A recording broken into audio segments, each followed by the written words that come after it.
Bismillahirrahmanirrahim. Assalamualaikum warahmatullahi wabarakatuh.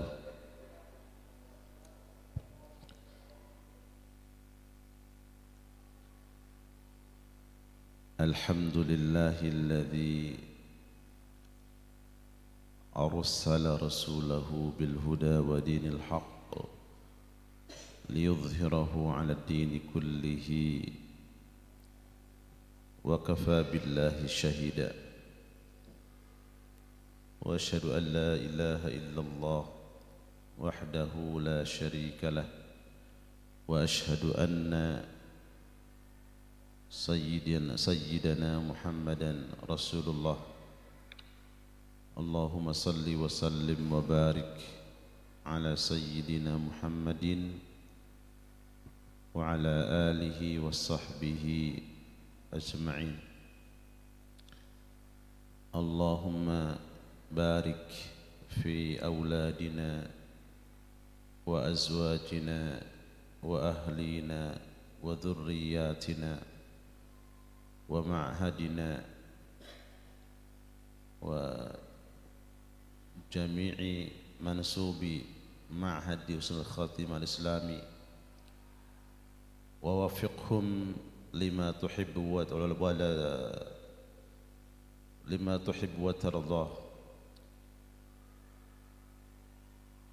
Allahumma jannibhum al-fawahisha ma zahara minha wa ma batan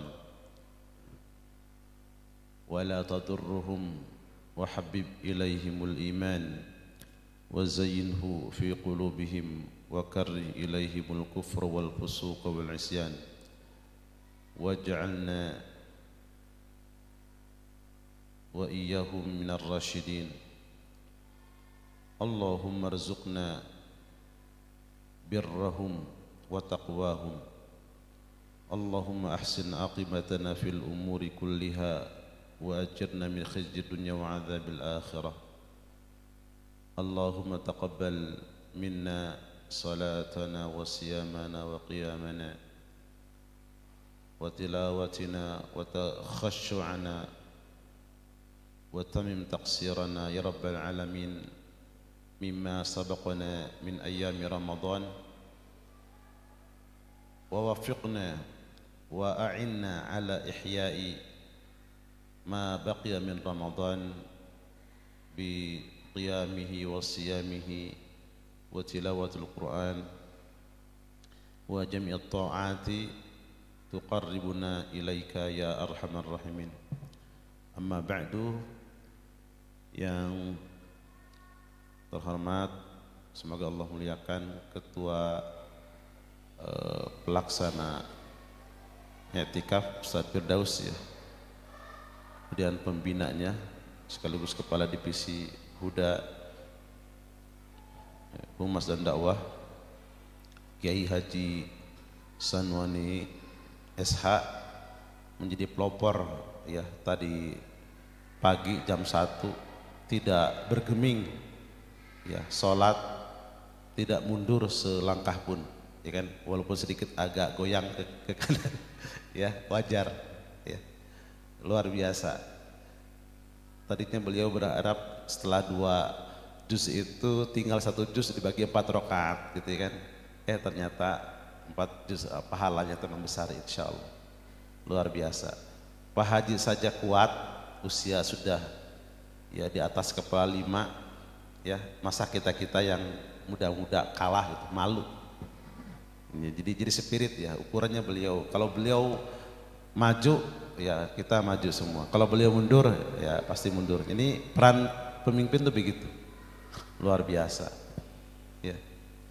Kita berharap semoga ya kita semuanya, kemudian ada Ustadz Supri dan kawan-kawan Ustadz atau asatidzah yang lainnya, sesepuh juga ada di sini, Ustadz Haji Mubayyin ya. Semoga menambah keberkahan pertemuan kita malam hari ini.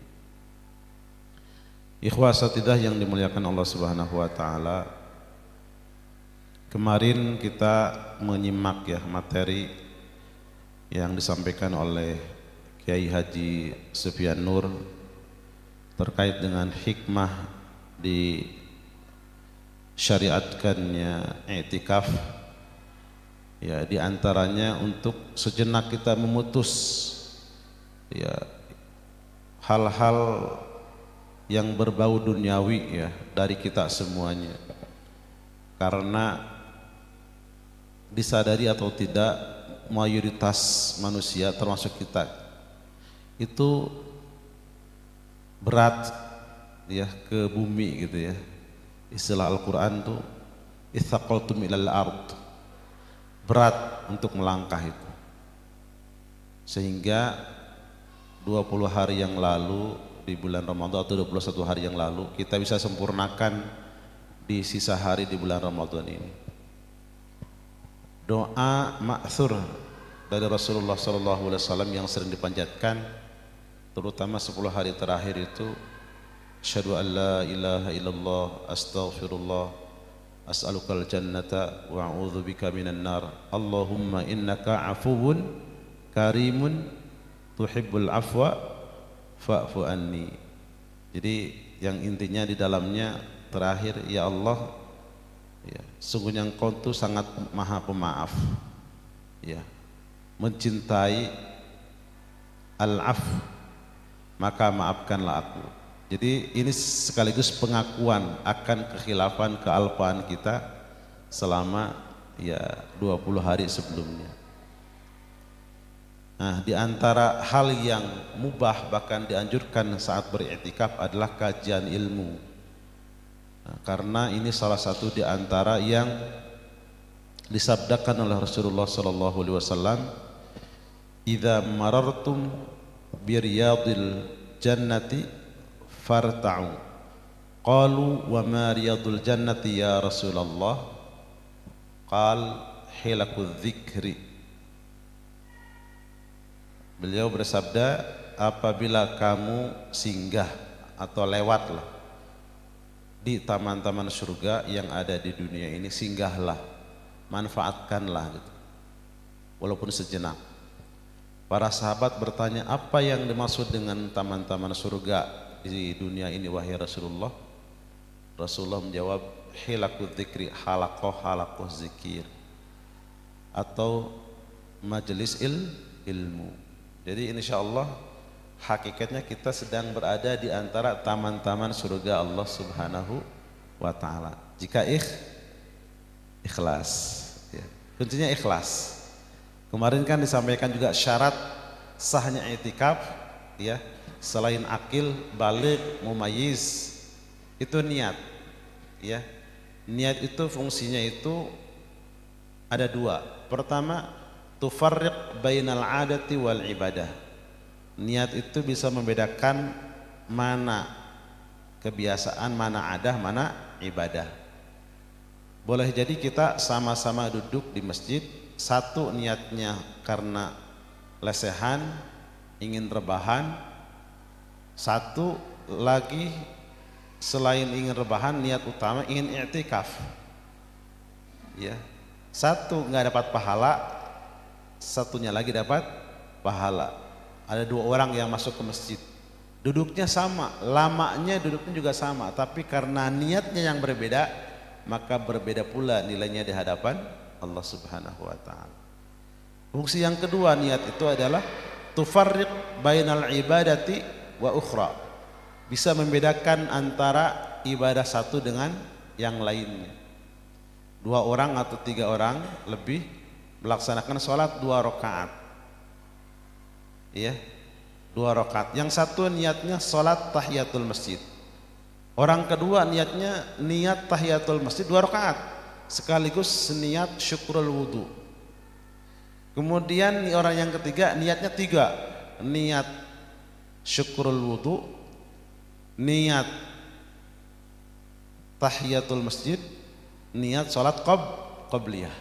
2 rakaat tapi nilainya berbeda. Atau membedakan ibadah sunnah dengan ibadah wajib ya.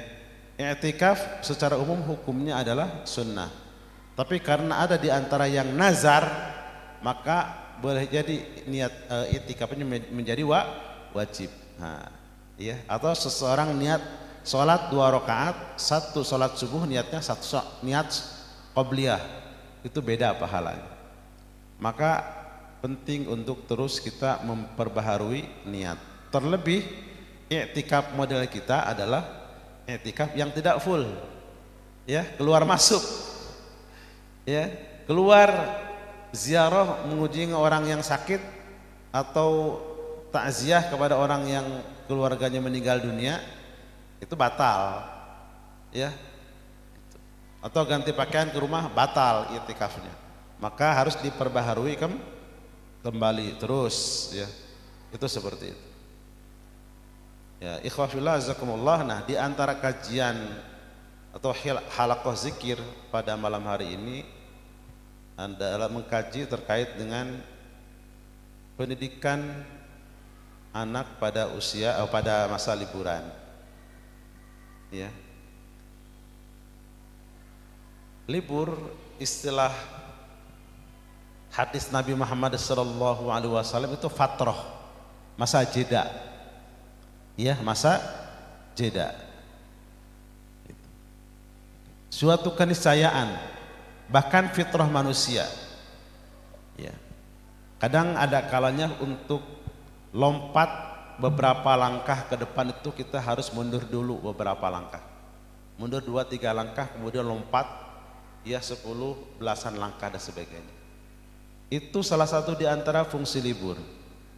Rasulullah SAW bersabda, ya, sebagaimana diriwayatkan oleh, ya, Abdullah bin Amr bin Al-As, ya, Rasulullah bersabda, inna likulli amalin syirratan wa likulli syirratin fatratun, faman kanat fatratuhu ila sunnati faqad aflaha, wa man kanat fatratuhu ila ghairi dzalika faqad halaka.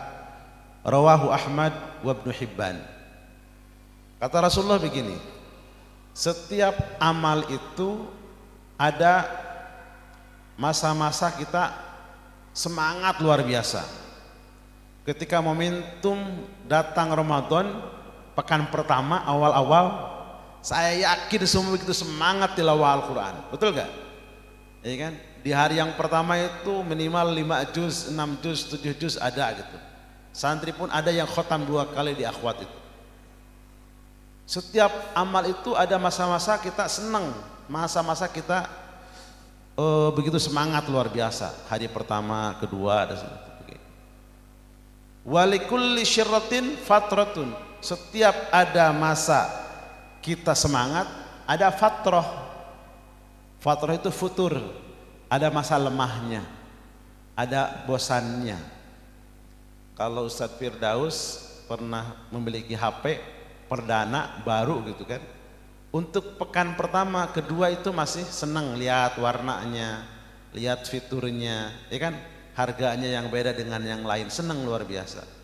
Nanti berikutnya ada masa-masa bosan dengan itu, ya, pengantin pun juga sama, awal-awal menikah itu Pak Haji Sarwani Masya Allah, ya, walaupun dari minus kata beliau, ya, rumah ngontrak gitu kan, ya, ya gitu. Masya Allah, sedih kalau dengar cerita beliau itu, ya kan? Tapi bahagia luar biasa gitu. Tapi kalau sekarang kondisinya seperti yang dulu gitu, belum tentu, ya. Biasa saja lihat istri yang udah nikah 10 tahun, 15 tahun, 20 tahun, biasa saja. Beda ketika awal-awal semangat luar biasa, ya kan? On terus gitu kan bahasanya. Semangat. Itu fitrah. Itu fitrah. Ya.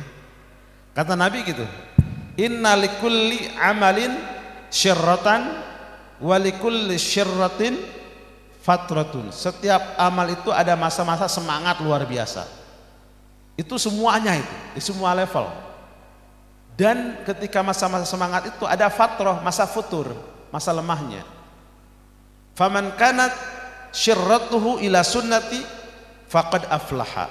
Siapa yang, ya, masa futurnya teralihkan kepada kegiatan positif lainnya. Faqad aflaha, sungguh ia telah beruntung. Jadi kalau santri bosan untuk belajar, ya kan, kemudian belajar di kelas, kemudian bolos, ya kan, barang ini, tapi bolosnya apa? Sholat sunnah 8 rakaat, ya, berdoa kepada Allah, kemudian balik lagi ke kelas. Atau kita ada sedikit malas, ya kan? Gitu. Menurut para ulama, minimal yang wajibnya tidak pernah diabaikan, yang sunnahnya mungkin masih agak, ya, tertatih-tatih, tapi yang wajibnya masih dilaksanakan. Itu kata para ulama masih dalam kategori wajar. Faqad aflaha, masih beruntung yang demikian. Sehingga para ulama mengatakan, ya, innamar rahatu bitabadulil a'mal. Istirahat itu hakikatnya adalah berpindahnya aktivitas ke aktivitas yang lainnya. Santri pelajar yang saat ini sedang, ya, menikmati masa liburan, bukan liburan sesungguhnya, libur dari sholat berjamaah, libur dari tilawah Al-Quran, libur dari kegiatan positif, tetapi berpindah dari klasikal menjadi ke tempat yang berbeda, rumah, ya, lingkungan masyarakat dan sebagainya. Itu terkait dengan masalah liburan. Jadi liburan baik kita sunatullah juga gitu, tapi dalam, ya, koridor hal yang positif, ya, hal yang positif tadi. Wa man kanat fatratuhu ila ghairi dzalika faqad ahlaka. Siapa yang masa futurnya dialihkan kepada yang tidak sesuai dengan sunnah Nabi, arahan Nabi, sungguh ia telah binasa. Bosan di sini, betul-betul liburan, sholatnya libur, ya, puasanya libur, sholat berjamaahnya libur, zikir pagi dan petangnya libur juga, qiyamul lailnya boro-boro, ya, kemudian sholat tarawihnya hanya beberapa rakaat, sibuk dengan gadget, sibuk dengan media sosial. Faqad ahlaka, sungguh telah binasa. Dan di sini peran orang tua, ya kan, dalam apa? Mengembalikan,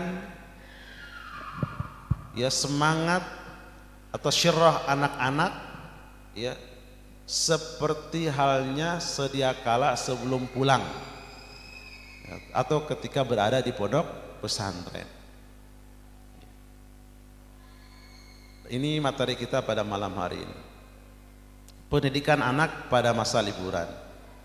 Ini bukan dalil, tidak ada rujukan, ini sebagai renungan saja, ya. Saya tadi subuh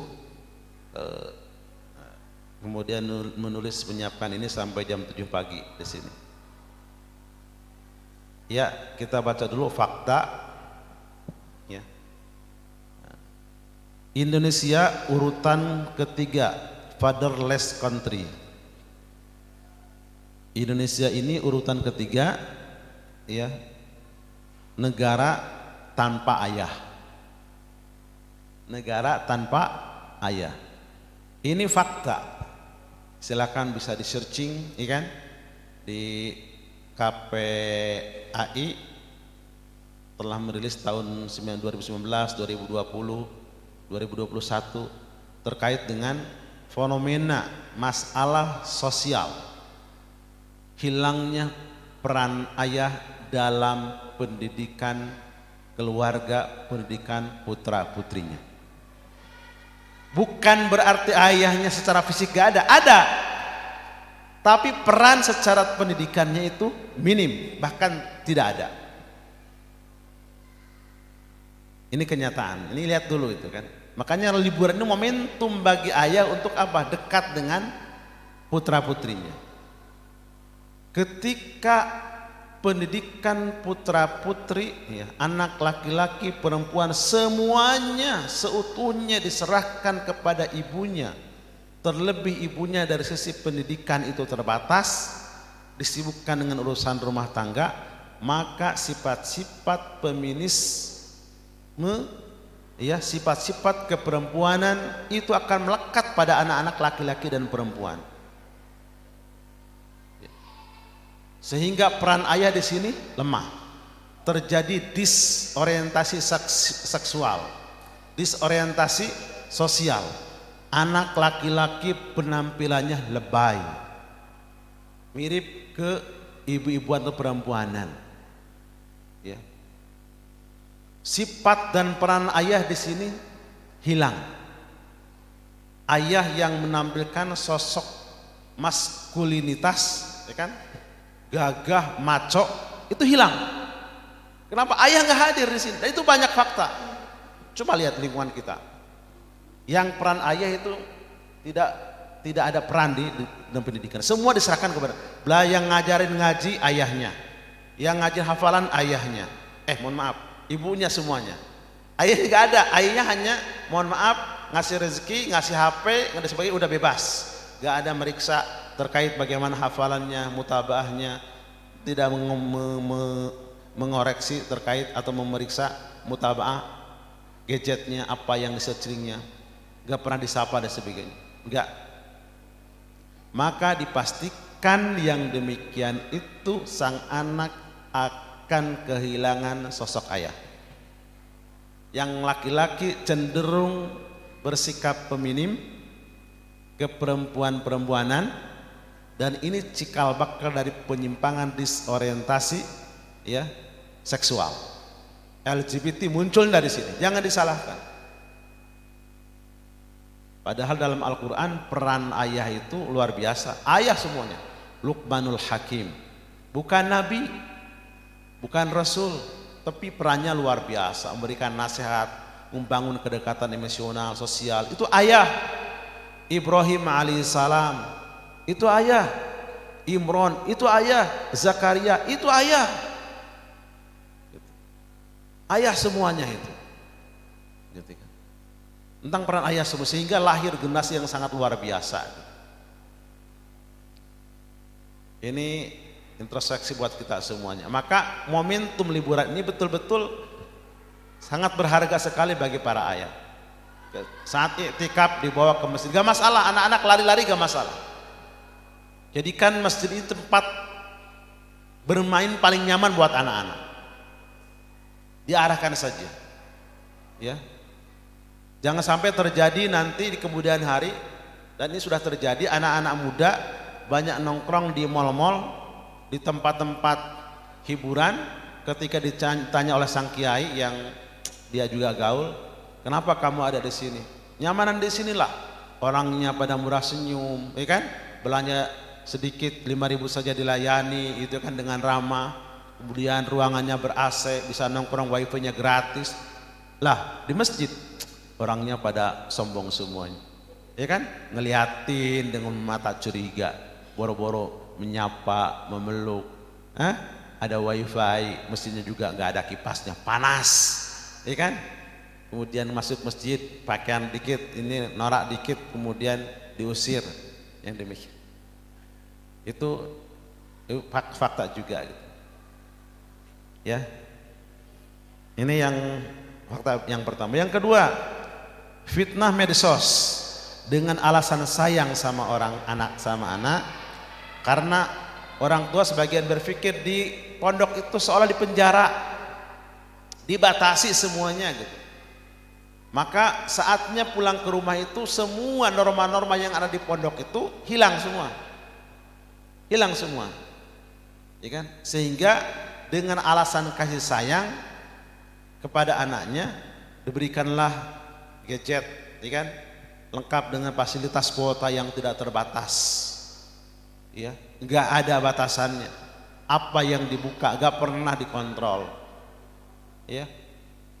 Kemudian saat tidur, kasihan pondok kalau subuh dibangunkan lebih pagi jam 3, biarkanlah sesekali di sini bangunnya jam 5 saja, toh masih masuk waktu subuh. Itu sebagian orang tua demikian, ya. Padahal apa? Mereka sebagiannya sibuk bermedsos ria, ya, atau mengakses situs-situs yang tidak layak untuk diakses, ya kan? Termasuk main game sampai subuh gitu kan. Anak kecapean nih gara-gara di pondok sekian lama kecapean, udahlah nanti dibangunkan jam 5 saja. Parah, salah itu. Salah. Ini fakta juga diantaranya. Kemudian berikutnya mogok balik ke pondok, ya kan? Udah nyaman dengan gadget dunia seperti ini. Coba ya, mohon maaf kalau di antara ustadz ya, di antara kita sekarang ke mall-mall, toko pakaian dan sebagainya itu, Matahari dan sebagainya, sepi karena sekarang tinggal ingin ya pakaian jenis apa, ya brandnya apa gitu, tinggal dipilih, klik, datang ke rumah itu. Datang ke rumah, termasuk memesan, mohon maaf gitu kan, perempuan penghibur bagi itu bisa saja itu. Bagi anak-anak yang penasaran seperti itu, dan nggak ada jaminan. Jangankan santri, ustadz kiai pun bisa jadi iblis kalau salah gaul, salah membaca, salah melihat.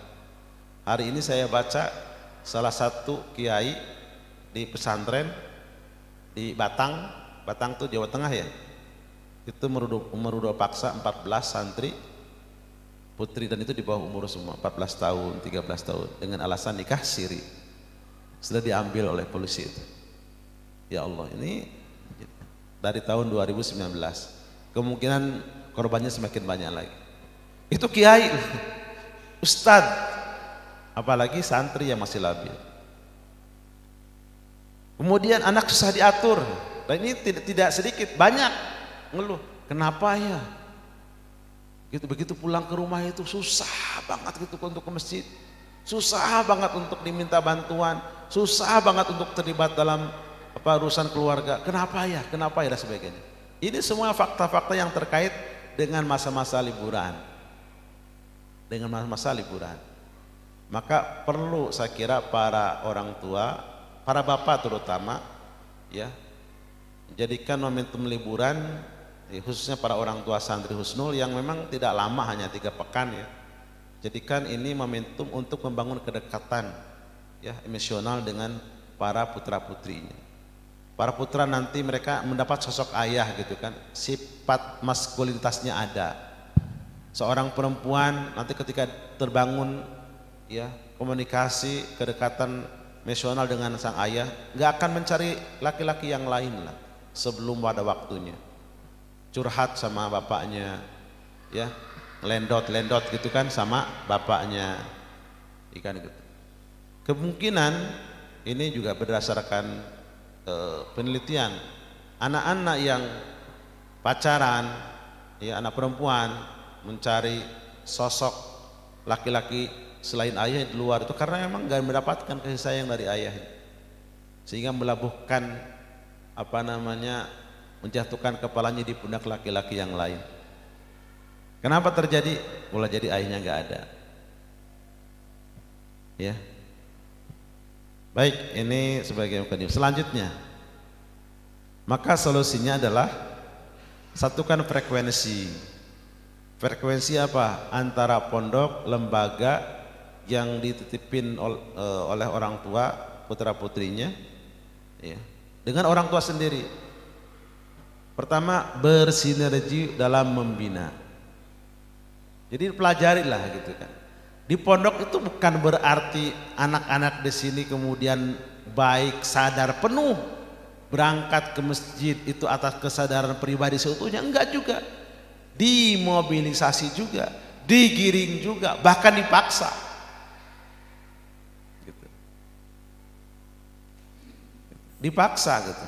Rasulullah SAW bersabda, ajiballahu min qaumin yadkhulul jannata bisalasil. Allah tuh kagum gitu kan, heran dengan segolongan kaum masuk surga tapi dirantai. Masuk surga dirantai, masuk surga dipaksa gitu, masuk surga gitu. Itu artinya apa? Dulu memang ada orang-orang non muslim gitu kan, mereka jadi tawanan, gitu, jadi tawanan, mereka benci banget sama umat Islam itu, ditawan, diikat di tiang masjid, menyaksikan para sahabat lainnya sholat, ya kan, berinteraksi, menyapa mereka dan sebagainya, gitu kan. Karena terpaksanya akhirnya udah ikutlah, terpaksa. Lama kelamaan terbangun rasa nyaman karena interaksi, disapa dan sebagainya. Islam. Santri pun juga sama. Sebagian diantaranya masjid itu harus dipaksa. Tilawah harus dipaksa. Iya. Diantaranya. Benci kah? Oh, bukan rasa benci, sayang gitu. Bayangkan kalau di rumah kita ada kebakaran di rumah. Ya kan? Saya kira tidak ada orang tua mana yang membiarkan anaknya tertidur dengan alasan karena susah bangun, ya kan? Itu anakmu tuh masih di rumah, apinya udah mendekat, dia susah bangun, biarin aja, nanti juga bangun, nanti udah kalau dia udah kena api sedikit dia akan bangun. Oh, jangan begitu, nggak begitu saya kira. Pasti akan digusur, betul nggak? Dan api neraka itu ribuan kali lipat panasnya dibanding dengan api dunia. Itu yang harus dibayangkan oleh para orang tua, yang harus dibayangkan oleh para guru. Ini masalah sinergi. Yang kedua, hati orang tua juga ikut mondok. Nah, itu kan, ikut mondok. Di sini anak-anak jangankan bukan dibatasi lagi, gadget itu memang dilarang. Dilarang. Bukan berarti tidak ada kebaikan di dalamnya. Tapi cenderung anak-anak mengakses hal-hal yang sesuai dengan nafsunya. 1-2 saja yang betul-betul untuk belajar gitu. Sehingga Husnul yang dulu merencanakan untuk paperless, bebas dari kertas, semua pakai gadget, ya kan? Semua pakai tab, itu kita evaluasi kembali. Karena mayoritas anak-anak pakai game itu semuanya, iya. Gitu. Wifi-nya nggak bisa putus, mereka itu diganti wifi ini nanti berapa detik langsung dijebol wifi-nya, jebol semuanya, gampang bagi mereka. Pengawasannya bagaimana? Berat, gitu. Ya. Maka orang tua harus ikut mondok, gitu. Ada teganya, gitu ya. Dulu kita termasuk saya mengalami betul oleh almarhum bapak yang ngajarin anak-anak semuanya ngaji itu bapak, bukan ibu. Bapak itu. Padahal bapak itu hanya kelas 2 SR, sekolah rakyat dulu. Pakai sapoli di alif fathah a ba fathah ba a ba ta fathah ta a ba ta ya, thariqah Baghdadiyah itu berat banget, beda dengan Iqra sekarang gitu. Kalau salah cepret itu Quran tuh basah dengan air mata itu, ya kan? Itu orang tua kayak gitu dulu. Bapak itu yang ngajarin. Sekarang coba tanya ibu-ibu atau bapak-bapak di rumah yang ngajarin anak-anak semuanya. PR-nya, udah PR belum? Bapaknya atau anak atau ibunya? Yang komunikasi dengan wali kelas, komunikasi dengan murabbiahnya, ibunya atau ayahnya? Rata-rata ibunya. Nah, ini sih. Yang jenguk, nengok ke sini, ibunya atau ayahnya? Ibunya. Ayahnya kalaupun ikut ke sini nunggu di mobil, istirahat. Ini juga masalah. Kemudian berupaya untuk menjadi teladan, qudwah, ya, uswah, ya. Karena ya lisanul hal afsahu min lisanil maqal. Bahasa pesan yang bersifat fisik, ya, atau perbuatan jauh lebih berkesan dibandingkan pesan verbal. Lisan bagus gitu kan. Ketika kita mampu menata kata-kata yang baik, yang benar, ya, yang lembut, ya, dari hati, insya Allah juga bermanfaat. Tapi contoh dari kita lebih berarti.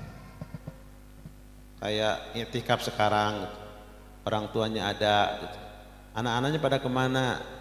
Ketika nggak ada, itu harus ada perasaan kemana anak saya dan sebagainya. Harus ada, ikut kajian ada, gitu. Minimal ada. Ini PR kita. Kemudian bangun kedekatan, ya. Nanti seperti apa bentuknya? Insya Allah kita akan jelaskan di bawah ini. Nah, ini diantara hal yang saya sampaikan kepada para santri saat menjelang liburan, walaupun nggak jelas, ya. Liburan ini, ya, tadi hanya memindahkan kegiatan di pondok ke tempat yang lainnya, tetap yang positif, ya. Innamar rohatu, ya, bitabadul a'mal. Istirahat itu hakikatnya hanya berpindah pekerjaan saja. Tidak ada yang nganggur betul gitu kan, tidak ada. Maka yang harus dibantu oleh orang tua mengingatkan anak-anak niat liburan, ya. Niat liburan untuk apa? Yang kedua, dibantu untuk membuat agenda kegiatan selama liburan. Kemudian orang tua terlibat langsung aktif dalam menyelesaikan masalah putra putrinya. Dan kemudian terakhir introspeksi diri, ya, kontemplasi, merenung, muhasabah, berdoa kepada Allah Subhanahu wa taala terkait dengan peran sebagai orang tua, tanggung jawab, pola asuh, pendekatan dan lain sebagainya. Jika banyak kekurangan, banyak-banyak istighfarlah kepada Allah Subhanahu wa taala. Niat liburan ini diingatkan kepada putra-putrinya gitu. Niat liburan itu, ya, satu di antara tiga hal. Yang pertama, birrul walidain, dalam rangka berbakti kepada kedua orang tua, ya. Berbakti kepada kedua orang tua, bukan yang lain. Jadi kalau anaknya di rumah merepotkan orang tua, ini masalah berarti. Ini diingatkan terus oleh orang tuanya. Yang kedua, niat liburan itu adalah untuk mengamalkan ilmu, ya. Mengamalkan ilmu, mempraktekkan terkait dengan adab, etika, masalah fikih, ya, dan syariat yang lainnya. Di mana? Di rumahnya masing-masing paling tidak. Yang ketiga, untuk silaturahim, ya. Silaturahim kepada handai tolan, ya, sanak keluarga, baik dari ayah ataupun dari ibu. Dan yang keempat, mengembalikan spirit belajar, ya. Mengembangkan spirit belajar. Nah, dengan bagaimana pernah orang tua berikutnya, ini buat agenda.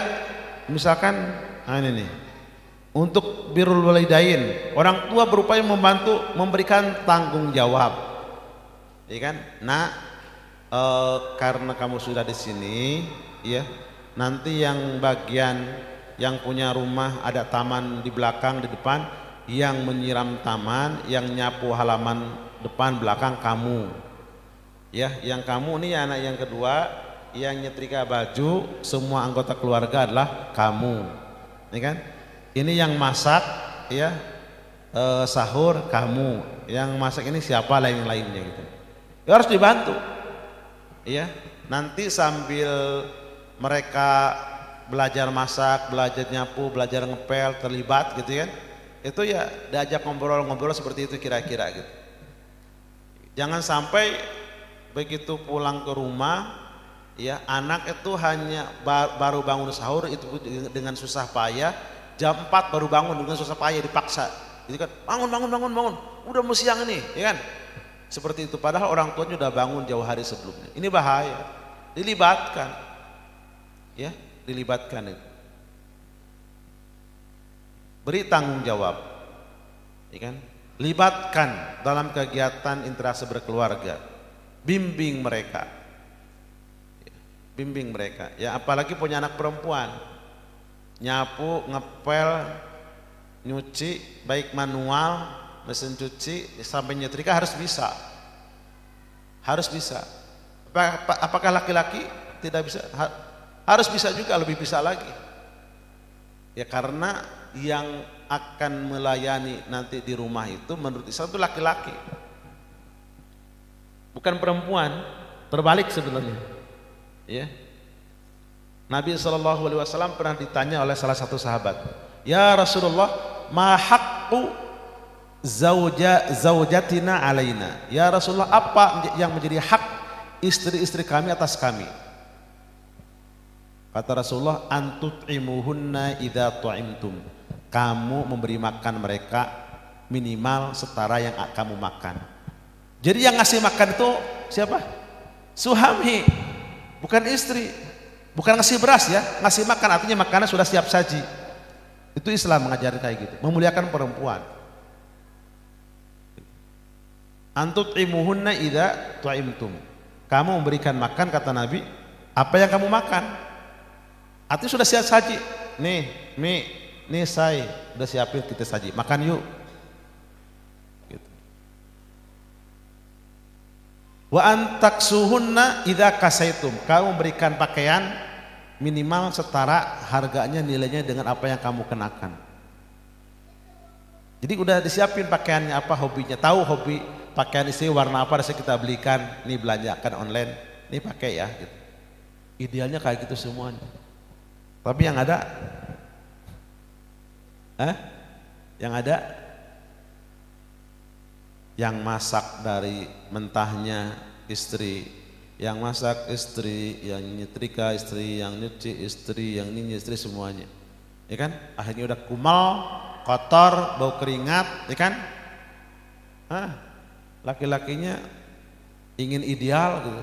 Apalagi lihat teman yang bebas ya di luar, sekantor ada perempuannya wangi dan sebagainya, terjadilah imannya rendah, ya kan? Beda ya dengan istri saya di rumah itu. Ini masalah. Kenapa terjadi? Karena suami tidak memerankan kewajibannya. Maka penting nih orang tua untuk ngajari anak-anak laki-laki dan perempuan. Nyapu, ngepel itu anak-anaknya. Ya, saya dapat aduan 2 tahun yang lalu, orang tua santri nangis, ya ngadu, bukan apa-apa, saya nyapu ngepel itu tiap hari Ustadz, tapi saya sakit hati dengan anak saya. Kenapa?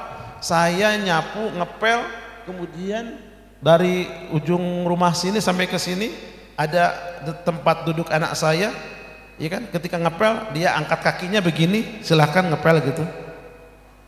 Gak ada inisiatif, ini Umi, Ibu, saya yang ngepelnya, tapi malah angkat tangan, angkatnya sampai main HP, angkat kakinya. Kecewa tuh orang tuanya. Mengapa terjadi? Karena dari awal tidak dibuatkan agenda, tidak dibantu tadi.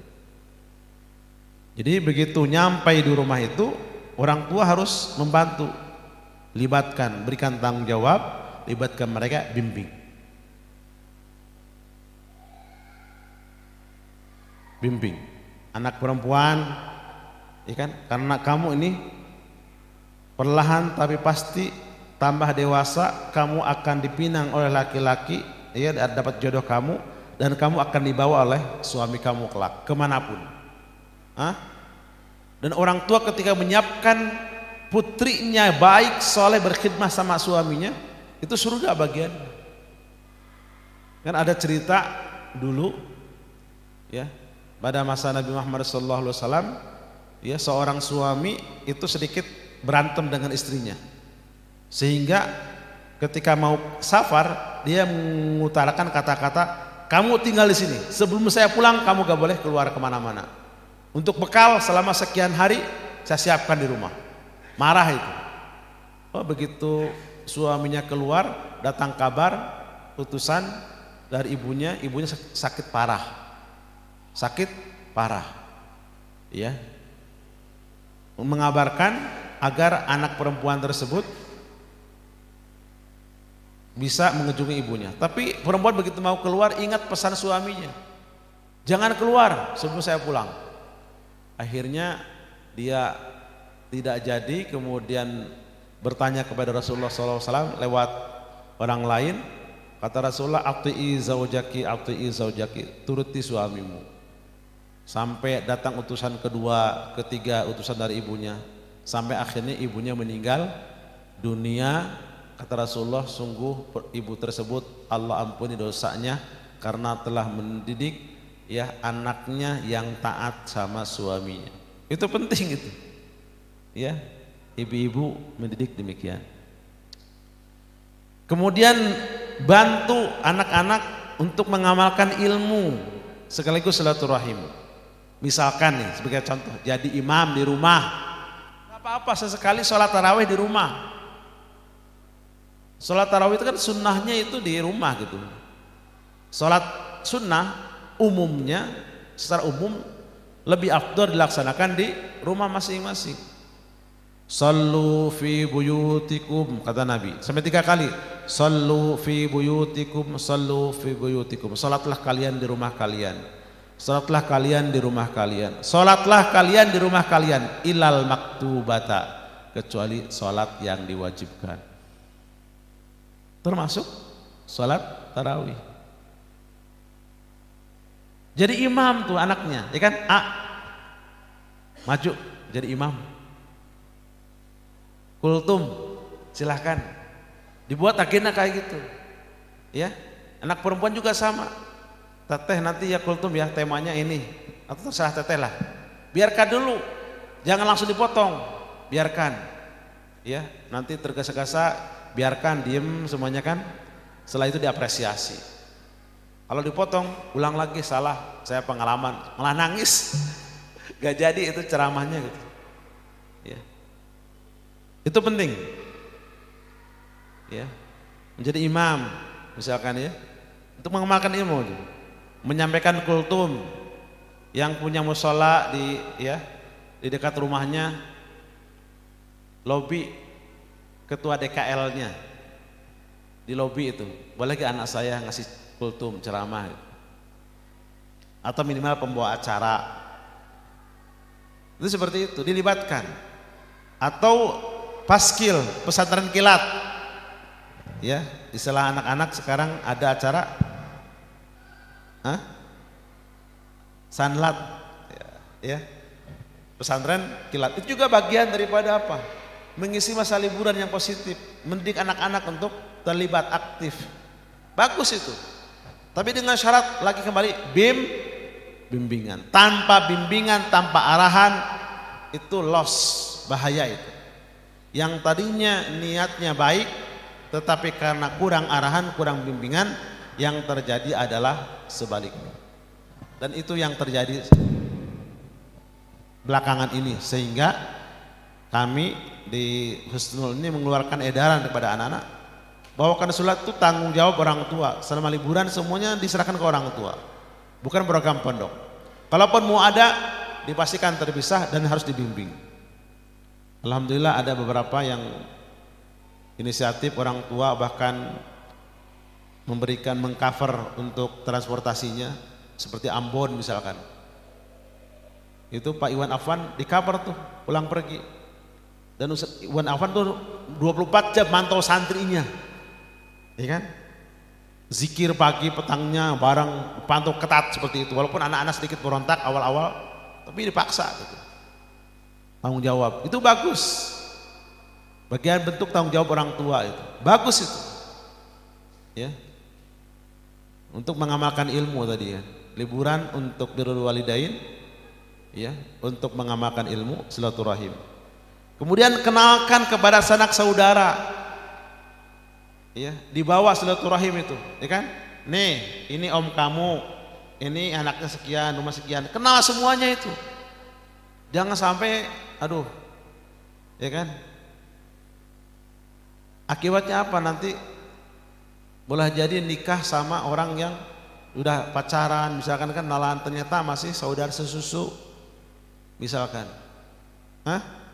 Atau masih ada kaitan kerabat yang memang tidak boleh untuk dinikahi. Seperti siapa ya? Ponakan, kan haram itu, gak boleh. Hah? Kalau sepupu boleh. Peran siapa itu? Orang tua. Kalau kamu tuh silaturahim ke sana nanti dikiranya kakak adik gitu kan, laki-laki perempuan padahal sepupuan. Hah? Padahal non mahram kan itu. Non mahram bahaya itu. Kayak di sini ada beberapa yang ketemuan. Ini siapa? Ini sepupu saya, Ustaz. Ngobrol dekat gitu kan. Kamu tahu gak ini? Ini orang lain ajnabiyah ini. Kamu tuh halal untuk menikahinya. Laki-laki perempuan sepupuan itu. Itu penting diarahkan oleh orang tua. Penting itu. Ya. Dan ini yang jarang dilakukan oleh orang tua, jarang sekali dilakukan itu. Ya. Mau kemana Anda? Mau main sama teman? Ya udah, teman mana? Anak Husnul, anak HK. Padahal ya mungkin dengan anak HK tapi itu melibatkan anak yang lain. Dipantau gak sama orang tua? Enggak dipantau. Dicek gak itunya medsosnya? Dicek. Ya.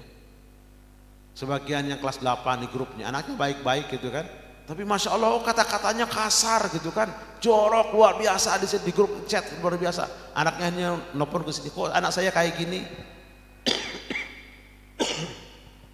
Ini yang terjadi.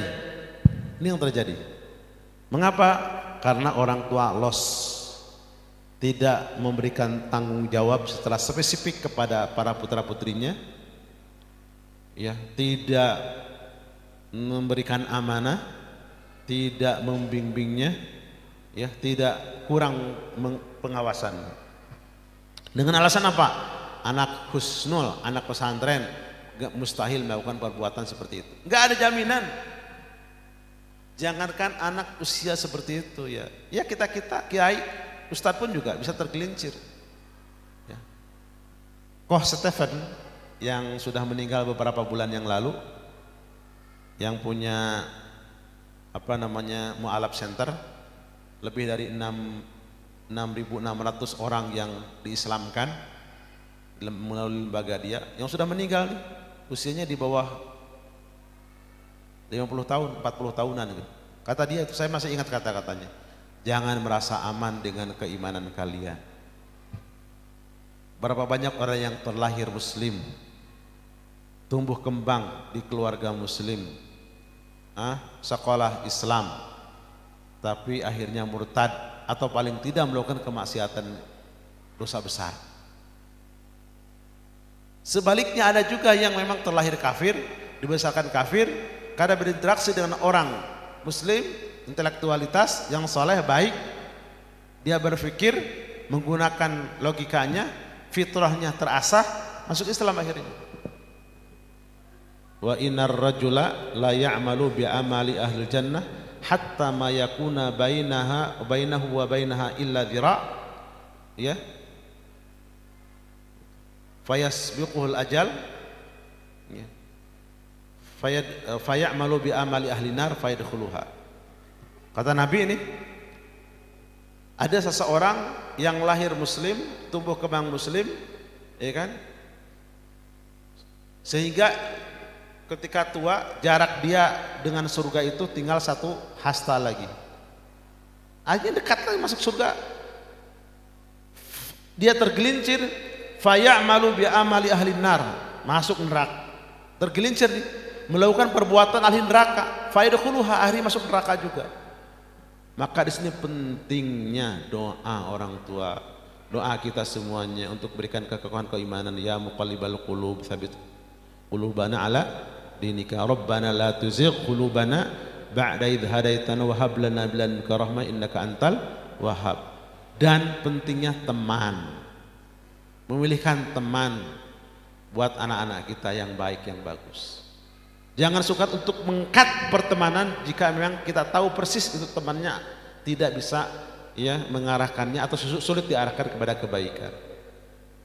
Wa innar rajula la ya'malu bi amali ahli nar hatta ma yakuna bainahu wa bainaha ilal dhira' fa yasbiqul ajal fa ya'malu bi amali ahli jannah fa yadkhuluha. Sebaliknya ada orang yang tumbuh kembang sebagai kafir, sampai dewasa kafir, sehingga jarak dia dengan neraka tinggal 1 hasta lagi. Takdir ya, Allah mendahului nasibnya, dia bertaubat, dia masuk Islam, melakukan perbuatan ahli surga, akhirnya masuk surga itu. Ada hikmah di sini. Pertama, kita jangan merasa aman dengan keimanan kita, keimanan anak-anak kita. Oh, ini santri husnul, tenang. Gak ada jaminan. Dia muslim, gak ada jaminan. Kalau kita loss, tidak mendoakannya, tidak memohonkan ampunnya, tidak dievaluasi, tidak dibimbing. Sekaligus juga sebagai para pendidik tidak mengejudge anak hari ini. Yang nakal sekalipun besok lusa bisa berubah. Ketika dia bertemu dengan komunitas yang baik, yang bagus, atau teman yang bagus, bisa mempengaruhinya ke arah yang positif. Baik, ini ya. Berikutnya liburan, mengembalikan spirit. Saya bukan ngajarin ya, tapi ini mah renungan saya saja ini. Karena liburan salah satu tujuannya adalah mengembalikan spirit. Saat kembali ke husnul itu semangat luar biasa gitu. Maka perlu gitu kan yang bersifat hiburan, outbound. Ini tulisannya salah, outbound seharusnya. Outbound bersifat fisik kan itu bisa menghilangkan ini ya, membangun adrenalin, ya kan? Gitu kan? Yang terpendam, bakat yang terpendam itu bisa ini, bagus itu. Orang tua itu harus diinikan. Tidak semuanya liburan itu harus yang sifatnya ke mana, ke mall dan sebagainya, udah bukan zamannya lagi sekarang. Ya. Family catering, membangun keakraban semua, ya, keluarga besar, ya, dari kakek ketiga, kakek kedua, ini satunya siapa nih, orang tua nanti libatkan. Ini loh kakek kamu, ini teman kamu dan sebagainya. Makanya pentingnya silaturahim itu diantaranya ini, ya. Gitu. Oh iya, kami nggak sendirian gitu. Kami keluarga besar. Kalau kami melakukan pelanggaran, yang malu bukan hanya saya, bukan hanya keluarga saya, tapi keluarga besar saya. Itu begitu kan? Nanti kalau saya punya prestasi, yang bangga itu bukan hanya saya, bukan hanya lembaga saya, tapi juga keluarga besar saya gitu. Ini pentingnya. Ya. Kemudian berkemah. Itu penting, sederhana, berkemah yuk gitu, membangun keakraban, kedekatan, keluarga, ya.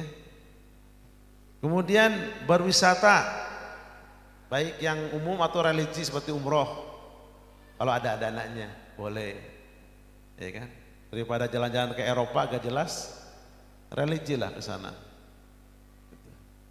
Mudah-mudahan ya dibawa berdoa di depan Al-Multazam gitu. Nggak berubah hari itu, mudah-mudahan bulan berikutnya, bulan itu nggak berubah, mudah-mudahan tahun berikutnya.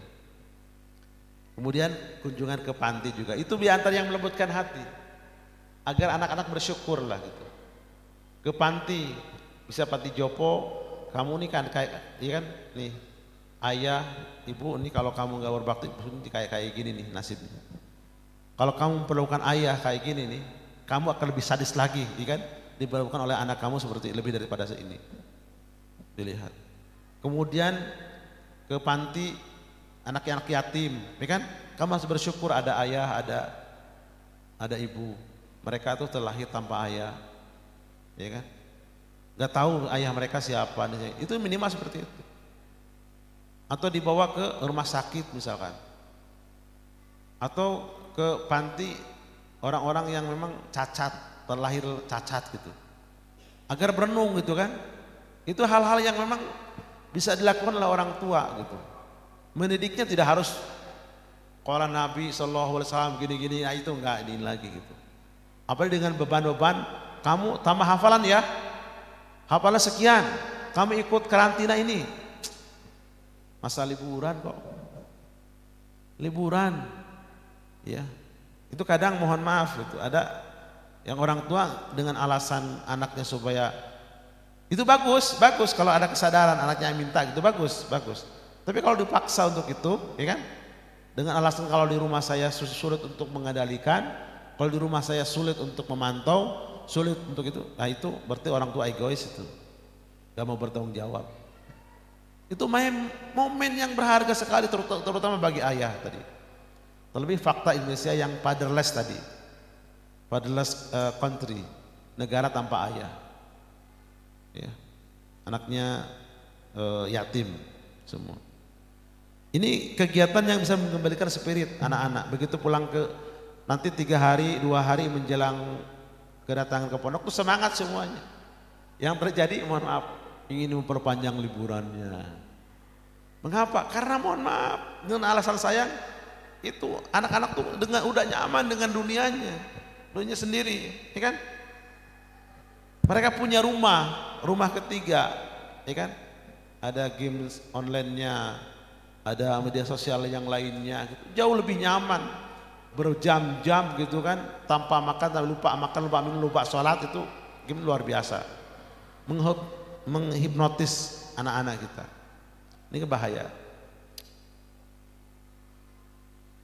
Nanti di rumah gini masing-masing, ayahnya main HP, anaknya HP, kemudian umumnya ini kan HP kayak gini, wah, gitu. Ini bahaya. Ini beberapa hal yang bisa dilakukan oleh para orang tua dalam rangka mendidik putra putrinya saat liburan. Nah, ingat berikutnya peran orang tua tadi saat di rumah itu, perankan diri sebagai murabi. Saatnya di Husnul ini kan juga sama di pesantren ini, ada murabi, ada syekhnya, ada sahabat, teman-teman di sini. Memerankan itu semuanya. Murabi yang bisa menumbuh kembangkan bakat dan minat anaknya. Rabba yarbu, ya, Robban yang artinya tumbuh berkembang. Ya, menjadi sosok panutan, contoh suri teladan buat anak-anaknya. Nanti anak perempuannya itu, saya kelak ingin dapat suami yang karakternya, akhlaknya seperti bapak saya pokoknya. Ini kan? Jangan sampai nanti bilang saya gak mau seperti punya ayah seperti suami seperti ayah saya. Bahaya itu. Ini introspeksi kita. Sebagai syekh, sabarnya, kasih sayangnya pada anak. Ya. Saya baca di buku itu, kalau anak dibesarkan dengan bentakan, biasanya cenderung anak nih stagnan, tidak mau bergerak kecuali dengan bentakan lagi. Itu dosisnya udah tinggi banget, atau dengan teriakan, atau dengan pukulan. Dosisnya tinggi itu. Pukulan itu boleh, dalam Islam itu nggak dilarang. Tapi itu solusi terakhir banget. Coba pernah ini gak dengar gak Nabi Nuh alaihissalam mukulin anaknya? Gak ada itu. Manggil anaknya ya bunayyarkam ma'ana, ini kan? Wahai anakku, bukan ya bani, yabni, ya bunayya. Itu panggilan lembut luar biasa kepada anak, walaupun anaknya pada akhirnya memilih jalan lain. Ini peran syekh. Kemudian peran sahabat, dekatlah, curhat sama ayahnya, jalan bareng, lari bareng, naik gunung bareng. Nah, Ustaz Bancu nih, ya kan? Itu bagus tuh, ya.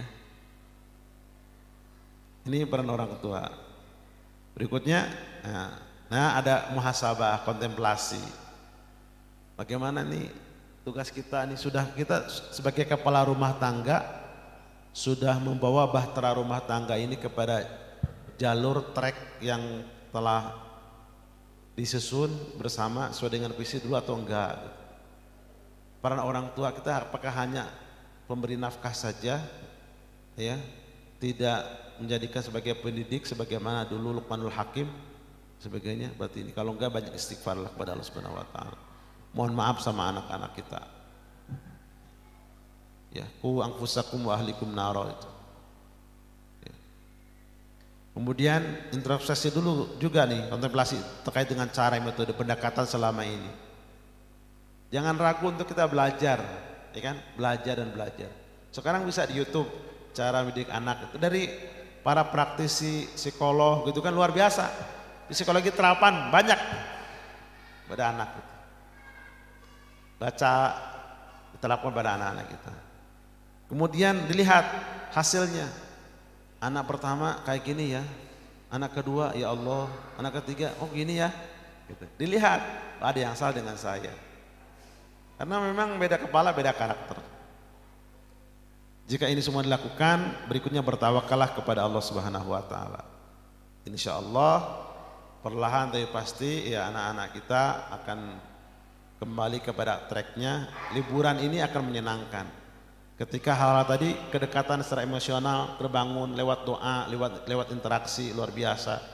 Kemudian kegiatan yang tadi yang terukur ya saat liburan ada silaturahim di sini, ya, ada pemberian tugas dan tanggung jawab, ada bimbingan, kemudian ada rihlah religius, ya kan, atau rihlah alam dan sebagainya. Saya kira akan terbangun keakraban luar biasa gitu. Dibandingkan dengan alasan kayak sayang anak asyik dengan gadgetnya masing-masing dengan kuota tidak terbatas, ini bahaya. Demikian barangkali materi sederhana yang disampaikan. Tentu masih jauh dari sempurna, ya kan? Karena saya pun juga belajar ya, dan terus belajar sebagai orang tua, belum merasa baik, tapi yuk kita bareng-bareng lah di momen liburan ini luar biasa gitu, ya, untuk mengarahkan, untuk murojaah hafalannya ya kita punya target sekian gitu. Yuk kita khotam 5 kali ya dalam sebulan. Enggak, sekali aja. Alasannya apa? Ya main HP diumpetin akhirnya. Dah, begitu. Ya ini ujian buat kita semua. Demikian. Ya terima kasih atas perhatian. Mohon maaf atas segala kekhilafan. Subhanakallahumma bihamdik asyhadu an la ilaha illa anta astaghfiruka wa atubu ilaik. Assalamualaikum warahmatullahi wabarakatuh.